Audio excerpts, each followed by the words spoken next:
When we last left off, Dante was in the circle of gluttony and the terrace where gluttony is purged.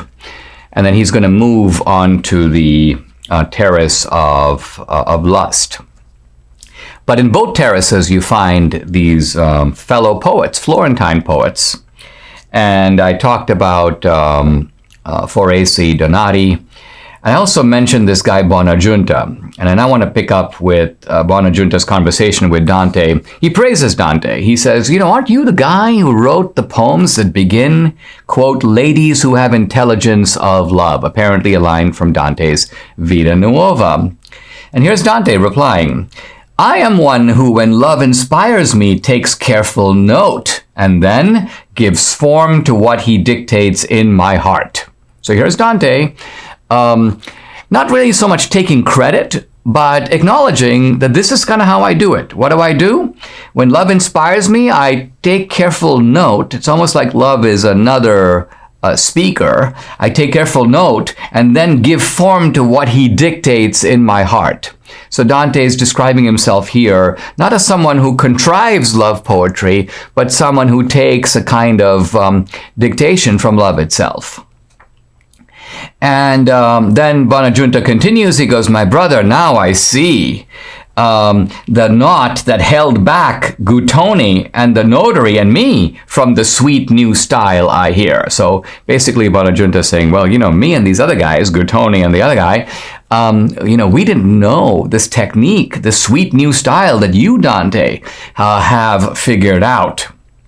And he continues, now I see very clearly how your wings fly straight behind the dictates of that love. This certainly could not be said of ours. So they're praising Dante, but this is very ambiguous because they're praising Dante for his early love poetry, very much the same kind of talk or sound that we heard from Francesca, who is writhing in hell in Inferno 5. And Dante, if that's all he does, is going to be there as well with her. So Dante has to learn here that love, in order to be worthy of being, you may say, presented before God, needs to be somehow sanctified. To put it somewhat differently, in terms that C.S. Lewis made famous in his book called The Four Loves, the love that is eros needs to be converted, or at least refined, into the love that is known as sometimes agape, or divine love.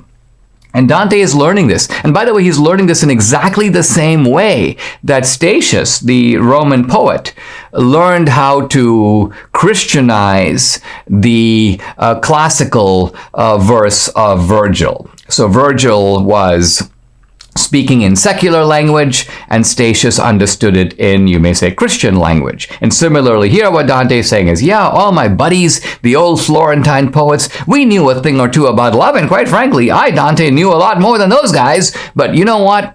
Even that's not enough. I've got to here learn in Purgatory, and remember, these guys are being purged of that. When Dante is talking about lust here, he's not talking necessarily about the lusty lives of these guys. He's talking about the lust that's in their poetry, that's in the poems themselves. And after this guy Buonaggiunta, Dante runs into another guy named Guido Guinicelli. This is one of the two Guidos. We talked about Guido Cavalcanti. This is Guido Guinicelli. And this guy says, I'm Guido Guinicelli. I repented long before I died.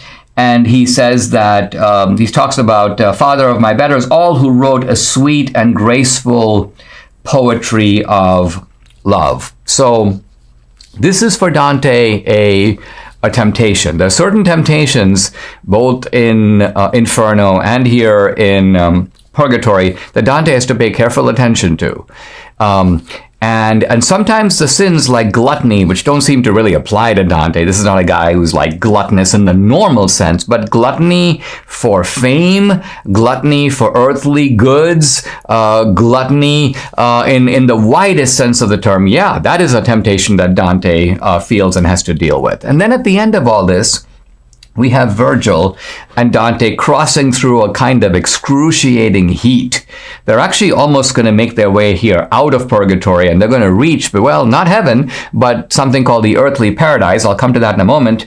And Virgil speaks what turn out to be his last words in the poem. We don't know they're his last words yet, but they're pretty significant. Virgil turns to Dante, and he says this: "You now have seen, my son, the temporal and the eternal fire." Notice that they've just come through the scorching heat. So you have seen, my son, the temporal, the earthly, and the eternal fire. That was the inferno. You've reached the place where my discernment now has reached its end.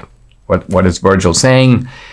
The knowledge that I have to impart to you, the knowledge that's based upon classical reason, that's reached its terminal point. I can't help you anymore. And in fact, my errand is complete. Remember, Virgil had been dispatched at the beginning of the poem by Beatrice on instructions from the Virgin Mary herself, and Virgil has essentially done his job. So Virgil is going to leave, and in the next scene, we'll see what happens when Virgil leaves, but these are his last words. He's telling Dante that I've been a worthy guide, and but now you're going to need a better guide. Now you're going to need someone who is familiar with the truths that go beyond reason, the truths accessible, if you will, only through revelation by faith. And that's going to be a woman named Beatrice. Again, a woman whom in her own life Dante thought the most beautiful woman in the world. But now he sees her in a completely different, which is to say, in a more divinely sanctified light. And she will be the one who takes his hand and leads him up through the earthly paradise and into heaven itself.